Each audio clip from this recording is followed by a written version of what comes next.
Welcome to the Viking Age podcast, the official podcast of the vikingage.com. We do this every Monday and Thursday night at 6:15 p.m. Central Time right here on the Viking Age YouTube channel. And if you miss it, we have you covered in podcast form the next day on Apple and Spotify. But however you listen, make sure you're liking, subscribing, giving us a good review because we never want you to miss a new episode. My name is Schad. I am a contributor at the Viking Age as well as Zone Coverage and Bring Me the News. And on your right is my co-host Adam Patrick, who is the managing editor of the Viking Age podcast. And we are on the eve of Vikings training camp, but let's start with a little big news outside of the world of football to start with, because WWE announced this morning that Triple H will oversee all creative decisions moving forward. Of course, Vince McMahon, who used to run WWE, has a hush money scandal right now and retired or resigned, whichever word you want to use. They're going with retired, which figures. But I want to start with this because I see a lot of parallels between this and the Minnesota Vikings. And I just want you to see if I'm crazy or not. You got a guy who takes over a new company or a team, and he sees a lot of success right away. So Vince McMahon had the Attitude Era, right? You had The Rock, Stone Cold Steve Austin, The Undertaker, Triple H, awkward. But Zimmer wins a couple of division titles with a whole bunch of other young and up-and-coming talent, such as Eric Kendrick, Xavier Rhodes, Harrison Smith, that entire defense, basically, Anthony Barr. Then he gets old. The product gets outdated. Vince started using nostalgia acts and part-timers as champions. Zimmer kept trying to find ways to bring him back with these exotic contracts and tried to find the next. And maybe each of them should have retired years ago, but change is finally here. So Triple H is coming for WWE, and Kevin O'Connell is coming for the Vikings. Younger guy gets his chance, makes some changes, and they skyrocket to success. Do you see where I'm getting at here, or am I just stretching because I want to talk wrestling? No, I've actually kind of felt similar to your thoughts, like just watching the whole thing kind of go down and how people are looking at Vince McMahon retiring or stepping down or whatever as more of an opportunity for WWE to become more modern and embrace some of the things that today's fans enjoy rather than repeating the same storylines over and over and over again, which is similar to what the Vikings were doing under Zimmer, where it was like, okay, this worked 4 years ago, so this will work now. This worked before, why isn't it working now? And it's getting, because it's got stale. And that was something that Mike Zimmer probably wishes he would have done, is just be able to adapt. And he always says that he added some new wrinkles here and there in his defense, but for the most part, it was pretty much the same.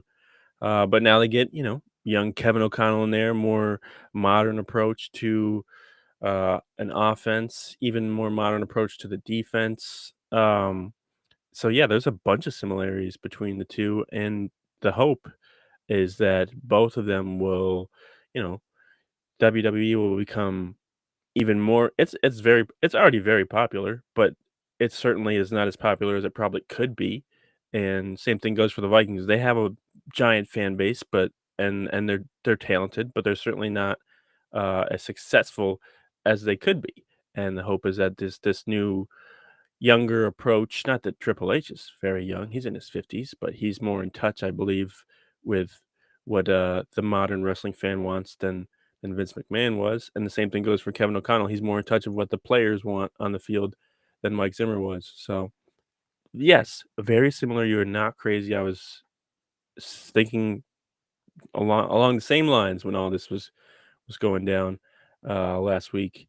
And then I sat back and I was like, this is even if you don't follow wrestling, this is gigantic news. This is Vince McMahon. He turned this company from pretty much nothing into a multi-billion-dollar company.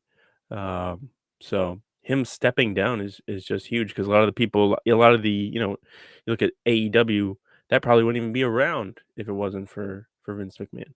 So as much as people are happy to see him go, he set up, and a lot of the building blocks and a lot of the reasons why we like pro wrestling today, and hopefully Kevin O'Connell is able to do something similar with the Vikings moving ahead in the future. It's really interesting because I was listening to Busted Open, which, yes, of course, Mhm. that is a wrestling podcast name. But they had the two Wall Could be Street a hockey. Journal. Could be a hockey podcast.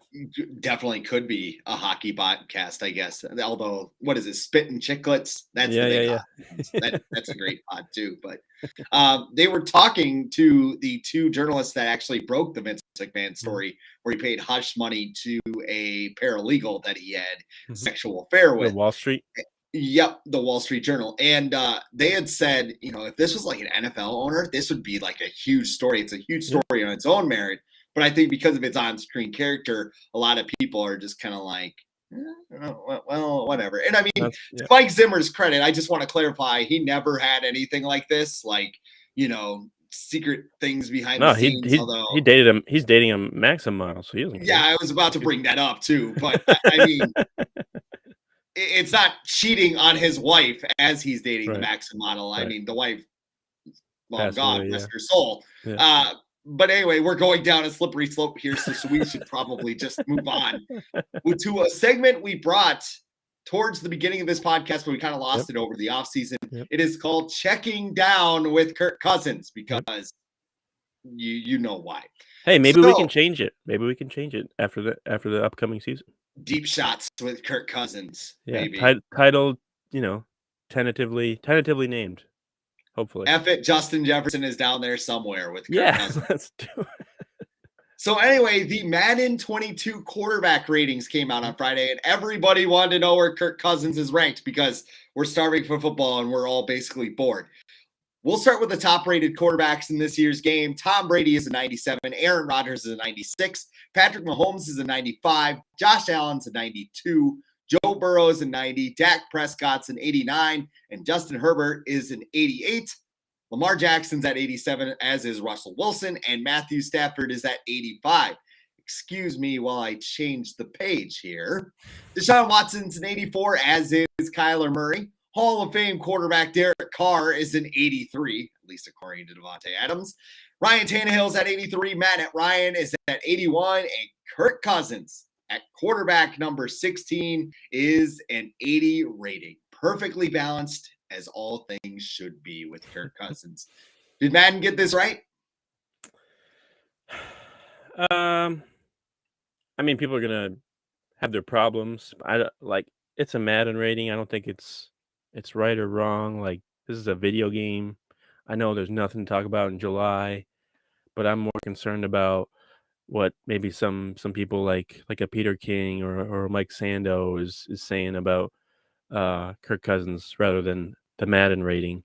Because it's just like, if a Madden rating is like a compilation of a bunch of things like that they factor in, like as far as like all of your skills. Like Lamar Jackson is probably going to be rated higher than Kirk Cousins, regardless of how good of stats Kirk Cousins has, no matter what, just because of the sheer amazing ability that the video game ability that Lamar Jackson has. So he's always going to be someone that's rated higher. I did feel kind of vindicated with these ratings though, because Tom Brady is the highest rated quarterback, and I rated like the top 32 quarterbacks like a week ago on the Viking Age, and I had Tom Brady at number 1. And a lot of people probably be like, what? Like Josh Allen, Patrick Mahomes? And I'm just like, this guy is 44 and he just threw for like 40 some odd touchdowns, led the league in touchdowns, and that's very impressive. So I just felt kind of vindicated with these ratings. But I don't have a problem with where Kirk Cousins is. He's right in that like Ryan Tannehill, Matt Ryan range, that's where he is. Like, that's all those guys you can argue can be interchangeable, but it's nothing different that we really haven't seen other than the exact number. It's nothing really different than we haven't seen already this offseason in terms of rankings for Kirk Cousins.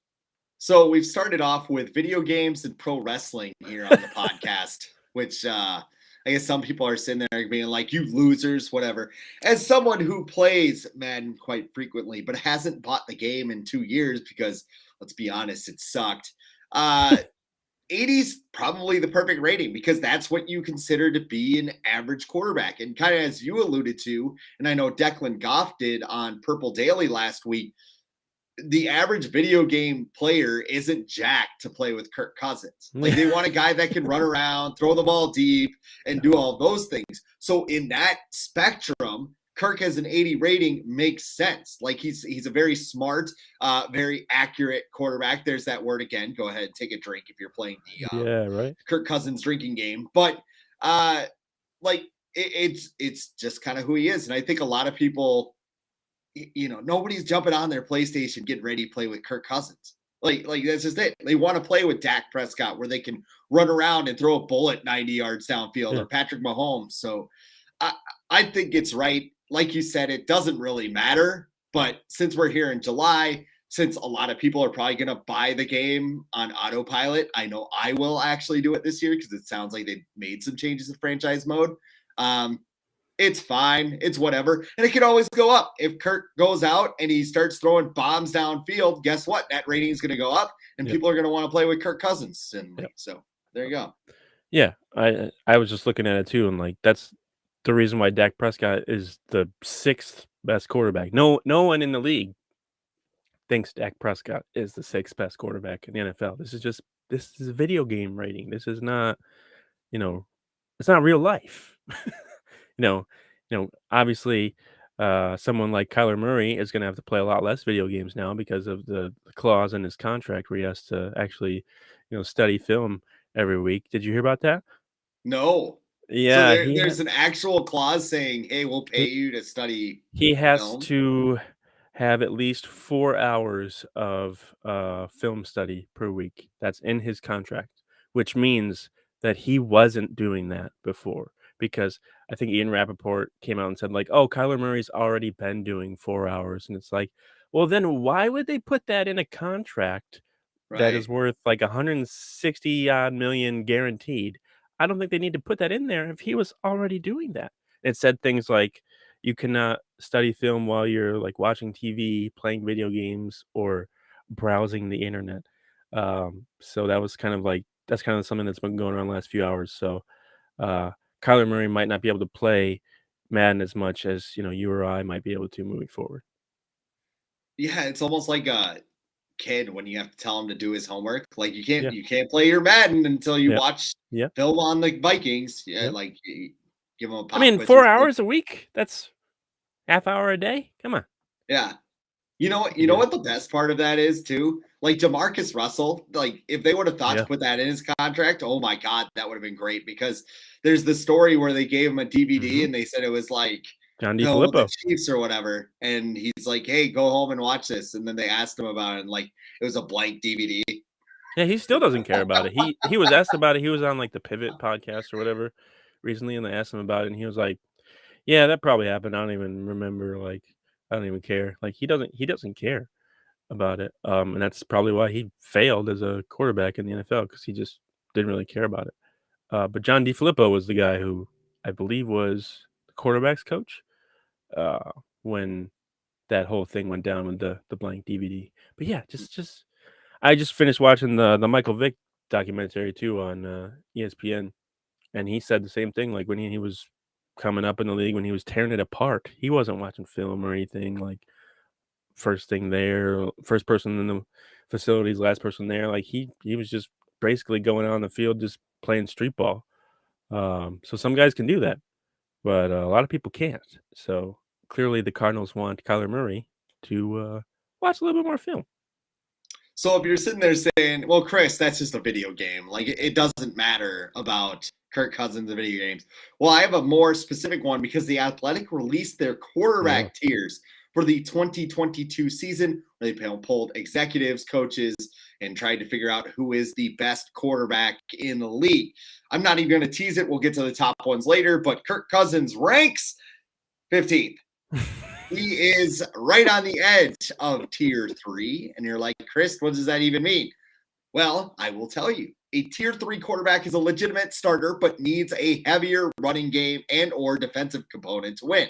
A lower volume drop back passing offense suits him best. Kind of sounds like Kirk Cousins, doesn't it? if there is ever a tier 3 Hall of Fame, Cousins might hit the first bust. Now, this is the coach talking here. I think he's one of the more accurate passers in the league, Drink. For whatever reason, in big moments, big games, he's not able to get it done. Now, because Kevin O'Connell is going there and their offense is going to open up, they'll maximize what he is. Is he Stafford, who has just been in some bad situations? I think he's a step below. Another head coach called Cousins very skilled, but suffering in natural leadership. Quote, I don't think his players would die for him. Another coach said he would rather have Kirk Cousins than Matt Ryan at this stage. All of this, no lies detected. No. According to me.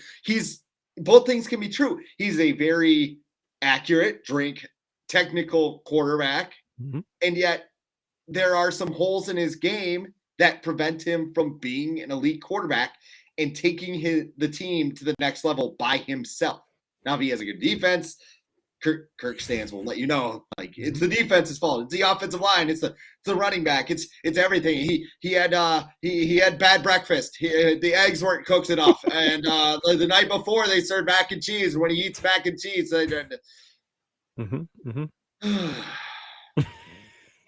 You know that is it? What's that meme? Is it Jericho who has the list, or there's somebody else in like the wrestling ring that has like the long list? He's and the man of 1,004 holds. If that's it was just about. It just has since his list of excuses. Yes. That's what he had, and like people don't want to talk about it, but that's what happens. Like the goalposts are constantly being moved for the supporters of him, and I don't want to say supporters too. Like we don't. It's like not like we're against Kirk Cousins. We're not rooting for him to fail. We all want him to succeed. We root for the Vikings. He's the quarterback of the Vikings, so we want him to succeed. That being said, yeah, none of the stuff you said that was in this article is false. And the thing that bothers me the most might be the one about his players not wanting to die for him. And that might seem a little drastic, but it's more or less of like guys wanting to run through a wall for this person. You look at someone like Tom Brady, like guys will do literally anything for Tom Brady to be on his team. Like they will take probably little to no money to just play with.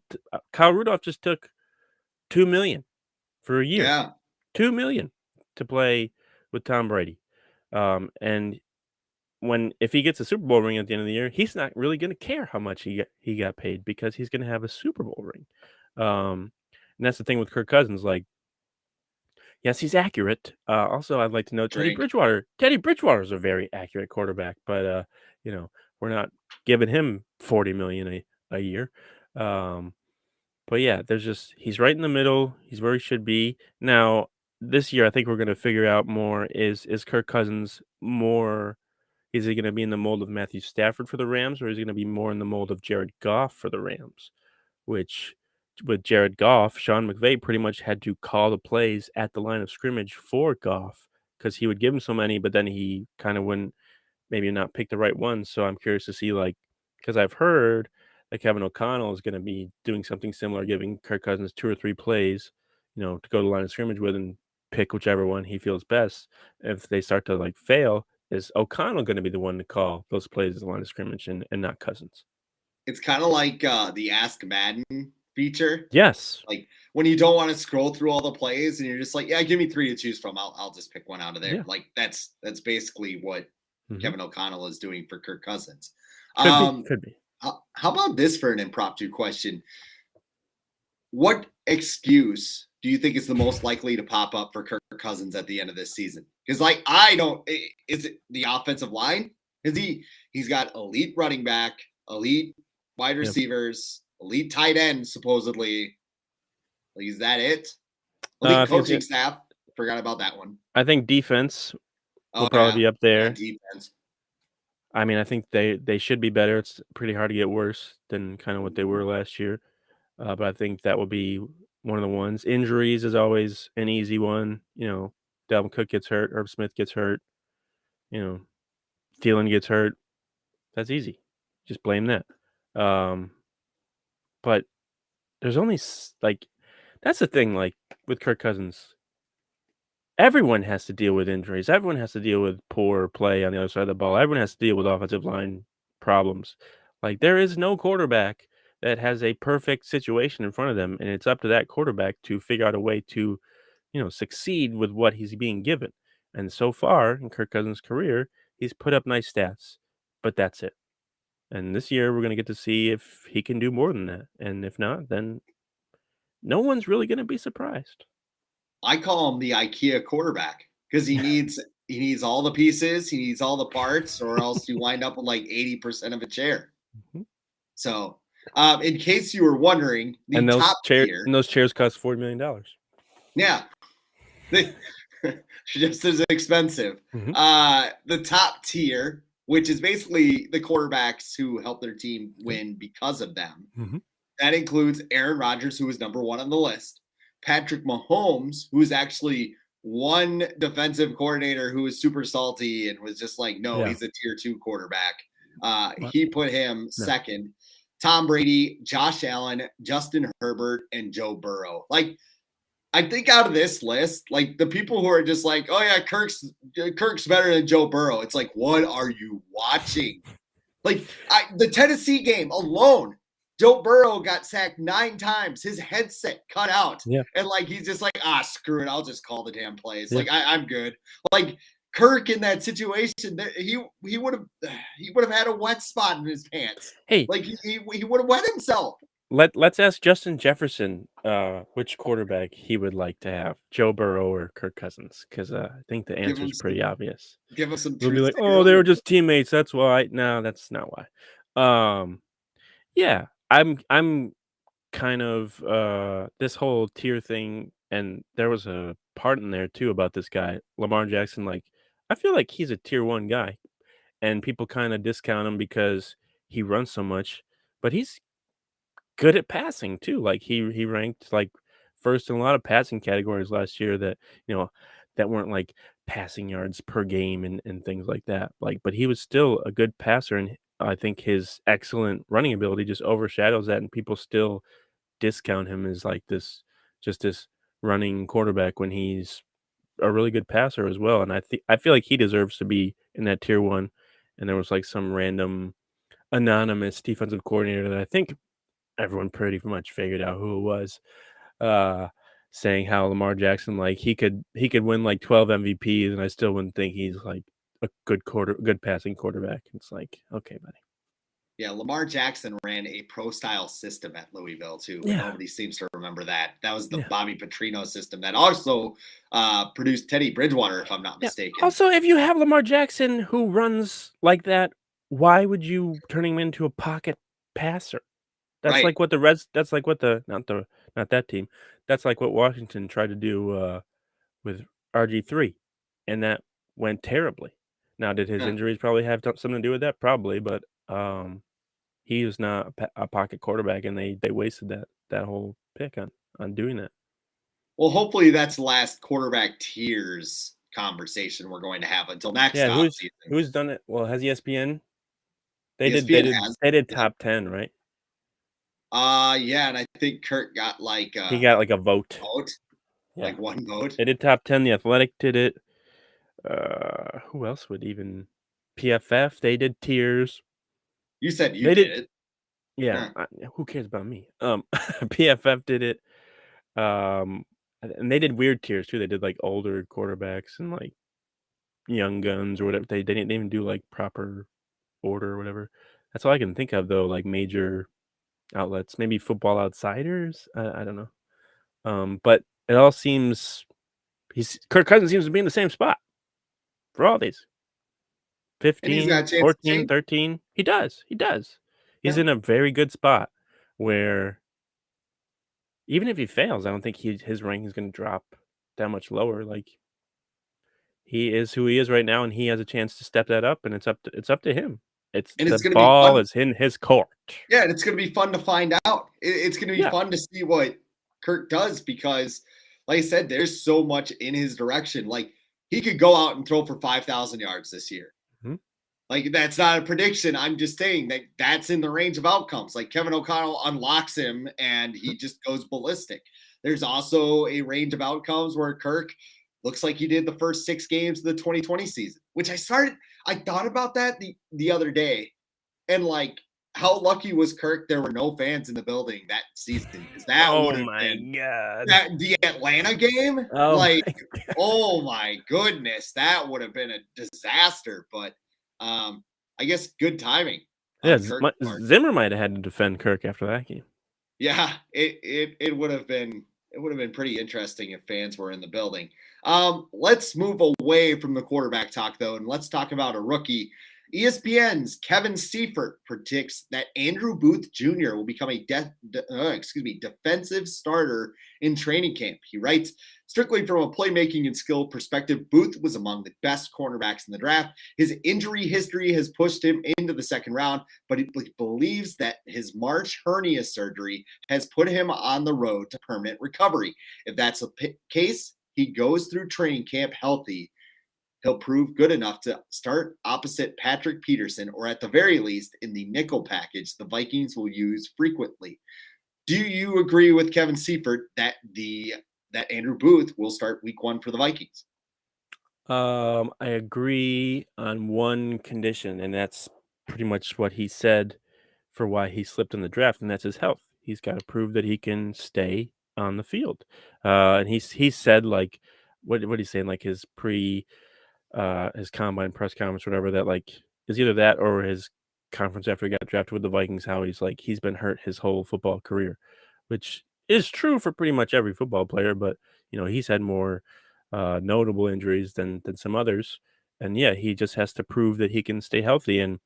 And the training staff that the Vikings have now is probably more able to keep him healthier than the old one might have been. So he has that going for him.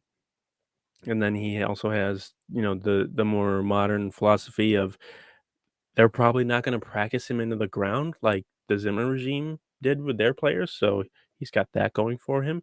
But yeah, the talent's there. He's clearly there. He's a second round pick. A lot of people had the first round grade on him. So the talent is there, and I wouldn't be surprised if he did surpass Cameron Dantzler or maybe got the nickel job over Shannon Sullivan. But yeah, he's just got to stay healthy. And that's easier said than done for Mr. Booth. Yeah, the whole I haven't been healthy since high school thing was kind of a red flag for me.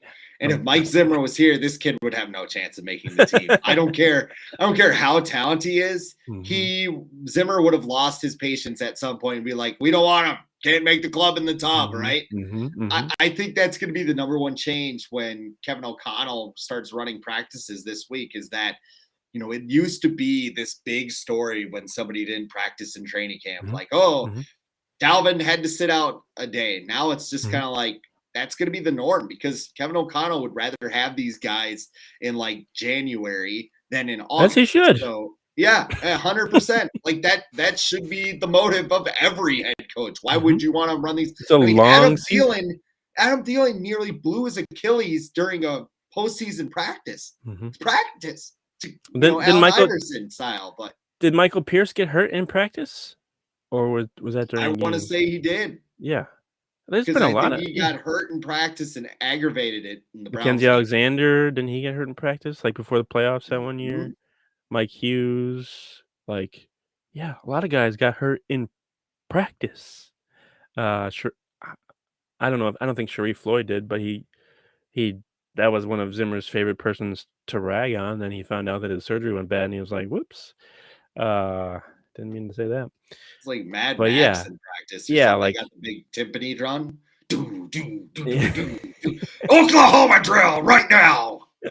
yeah, I think a lot of the older guys like Harrison Smith and Thielen and Kendricks are gonna probably appreciate these practices a lot more than and be a lot happier probably after these practices than they were with Zimmer because like you're in Minnesota, it it can get pretty hot on those summer days out there, hot and humid. Like let's not pretend about this. Corey Stringer died because it was so hot in Minnesota, so it's not anything to mess with. So I think this staff's going to take that more into account and not you know push so hard on these players because they need him for the season. They need him for halfway in the season. They need him for Thanksgiving. They need him for New Year's Eve. They need him for the playoffs. This is not the time to run guys into the ground. There never is a time, but like just because you do so well in this practice in July or August doesn't mean you're gonna be that much better in October or November. It's about, like, putting the whole thing together. And I think hopefully this coaching staff has a better grasp on something like that than the previous one. Does this prediction worry you at all about Cameron Ansler and Patrick Peterson? Because they're projected as the current starters right now. And to have Booth maybe overtake one of them, like who's more likely to lose their job? I'll put it that way. Peterson or Ansler? Dantzler for sure. I know he graded well and everything with PFF, but he still has plenty of hiccups out on the field that maybe don't get counted as highly as they should in his grading. But Patrick Peterson, I don't think he's not going to be a starter. I think he'd have to be hurt for that to not happen.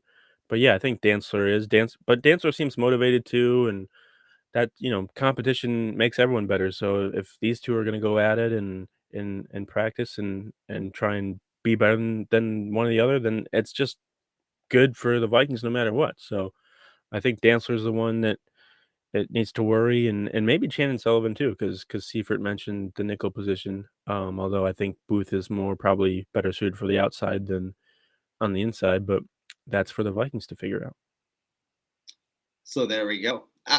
You know, I'll play devil's advocate because I'm a little bit worried about Peterson after last year because I think he played well, he played fine, but like we said last week, there was a reason the Vikings cut his salary in half. And Peterson's excuse was, "Well, I didn't get into a rhythm," and that's because not because he was shutting guys down, but you had Bashad Breeland, you had Mackenzie Alexander, who were two of the worst corners in the league last season. If Dantzler is even half of what Breeland was, some of those targets are going to go Peterson's way, and can he stop them? We're going to find out. Like that's basically the slogan for the team this year. We're going to find out because any question you have, we're gonna find out. You don't think they would? You don't think they would cut Patrick Peterson? Do you? I don't think so. He's a good locker room guy and everything too. He's good. He's a good veteran to have in there. I think they would want that veteran presence, and I think sometimes that's overrated. But excuse me, lunch coming up there. I just I think with that veteran presence and kind of the wisdom that he brings as a potential future Hall of Famer, like I said, I think they keep him around. I mean, if anything, maybe they talk about him moving into the slot, which would be interesting. But I mean, you already have Shannon Sullivan there, so or even like what they try to do with Newman? Didn't they try and move around the safety towards the end there? That could be maybe something that Peterson. I could see Peterson as a safety even. Not now because they just drafted Lewis Seen. But Peterson's money, he signed 1 year, $4 million, and 3.5 of that is fully guaranteed. So they're not going to cut him. Well, if Colin Cowherd has its way, everything will go the Vikings' way in 2022 because he predicted that the Vikings will go 13-4. Now you may remember that Colin Cowherd did say that he believed the Vikings would. He said or 14-3 too. Or 14-3. Yes, I'm getting to the quote here. But okay. Yes. He also said they would double their win total, which would have put them on a 16-1 season. So technically he's going the wrong way. So maybe we should be concerned.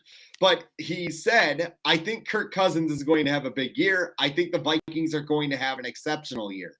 And I'm going to go out on a limb, 13-4 or 14-3.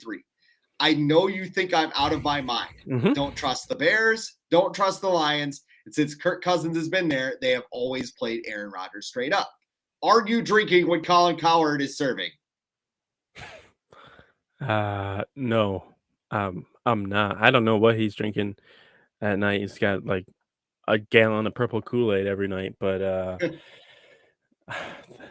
They have too many holes, too many problems.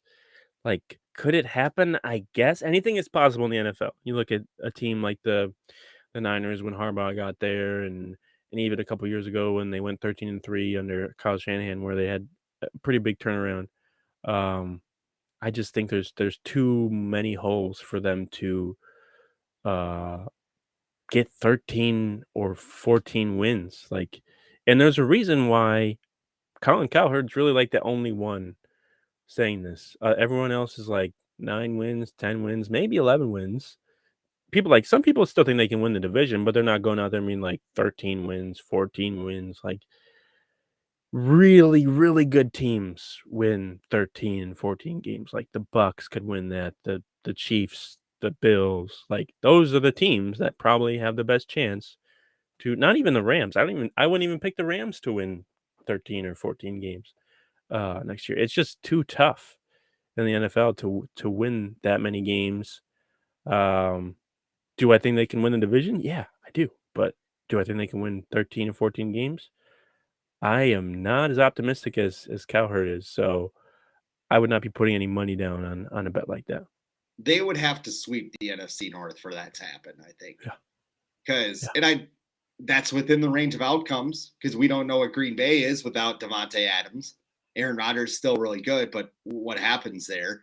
Detroit, they're going to be tricky, but I don't see them being an NFC North contender. No. And the Bears are just a dumpster fire, just trying to rebuild everything. Did you see their new stadium proposal too? Yeah, it looks good, right? Like how many I thought times? it looked pretty good. It looked pretty good. It looked pretty good, right? How many times are you going to build over the Soldier Field footprint instead of just tearing it down and building a new one? Because good God, didn't they do that in like Miami or something with their stadium? They built it up or whatever. But yeah, it would be. And don't the Packers do that? Didn't the Packers do that? Yep. Yeah. I thought you were gonna ask me about their alternate uniforms, which those are they look like those are rough too. Bowling Green. Like those are not good. Like some teams have really good. The alternates that are coming out are really good. Like the Panthers with their black helmets and the Bengals with their white helmets. But the the Bears, no. Can we stop with the Viking alternate helmets? No, we're not going to stop. We're not going to never. Maybe this is like get off my lawn type thing, but I mean, even like the Bears, like their blue helmets, like I think maybe I would accept a Bears white helmet. I think that would be kind of cool. That would look better than the orange one, I think. But like a yellow Vikings helmet, no. Like a white Vikings helmet, maybe talk me into it. Like a black one, stop with the black. They're not. It's not a color, man. You just need the throwback with the stripes on the like shoulder blade. That's what we need. That's all I want. That's all we need. That's all I want. If you want to do a throwback helmet like the Giants and the Patriots did, go for it.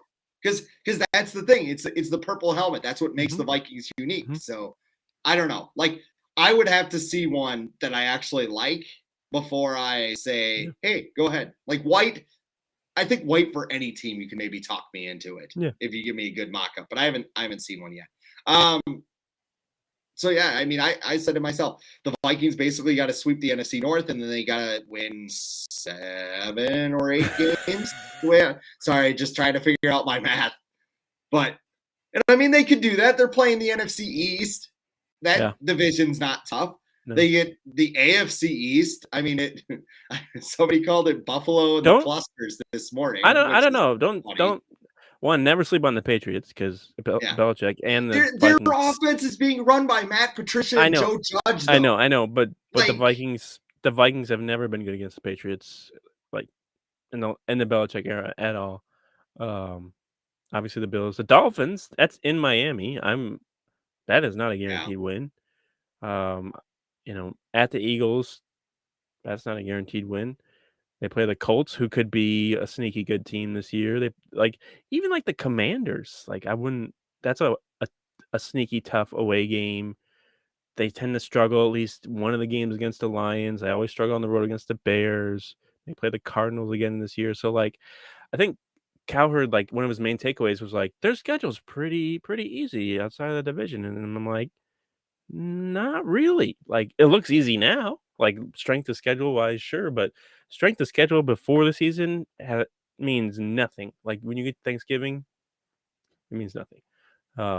So I just think the NFC is too not. There's no really tough teams. Maybe the Bucks. But the NFC is kind of more even, and on an even playing field this year, and I feel like it's just gonna make more teams like 11-6 or 10-7 than there's gonna be a 13 or a 14 win team. How many So teams do you think were excited to see the Bengals on their schedule at this time last year? right, the Vikings We were. sure as hell were. We're like week 1, easy win, right? And then we lose, and then it turns out it's like, oh, the team was pretty good. Yeah. Went to the Super Bowl. Yeah. But anyway, I guess we'll end it on that note. Of course, later this week, Kwesi Adolfo-Mensah and Kevin O'Connell will address the media. Finally. Maybe we'll have something to talk about. I don't know. But I think Kirk Cousins will probably be talking on Wednesday or Thursday too. That ought to give it something. The first two, I'm not sure. Kirk will say something where it's like, okay. What did you watch any of they posted like a golf video or something with like him and Thielen and Harrison Smith and Patrick Peterson. It was kind of like the Vikings version of the match. And they were all mic'd up.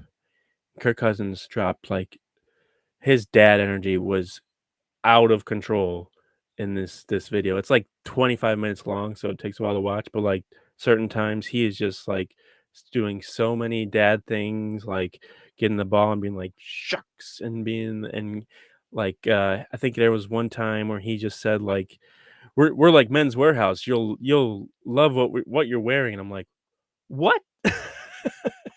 All due respect, that if I were paired up with that like group for golf, I'd want to. I'm gonna go drink in the clubhouse, guys. Yeah, you would not. You wouldn't arrive sober. Like I don't know. I feel like this question's been asked, but like, who would you like? I would like to play with Adam Thielen just to see how good he is. Because like he's really good. He's like an insane golfer. He's really like good. that would just be fun. But he lives on a golf course, right? I think he lives on a golf course. Yeah, so that makes sense. But and the thing that surprised me was Patrick Peterson has always been like, I feel like he's been talking about golf for a while, and I watched him and I was like, not that good. Maybe he just had a bad round, but Thielen's. Heck, I could see him competing with like Tony Romo and stuff, and like those programs every year because he finished like 4th or 5th this year in that one in Tahoe. So he's pretty good. Tony Romo would be a fun golf partner too, I think. Yeah, John Randall. I don't know if he's good or not, but he'd be fun too. If he's a guy that kind of hits a couple and goes, "We're not breaking any records today, boys." Wants a cigar. He does. He always has a cigar. Yeah, Purple Friday, man. Yeah. But like I said, that's all the time we have for today. We do this every Monday and Thursday at 6:15 p.m. Central Time. You can like, comment, share, ring the bell so you never miss a new episode. For Adam Patrick, I am Chris Schad, and we'll see you on Thursday on the Viking Age podcast.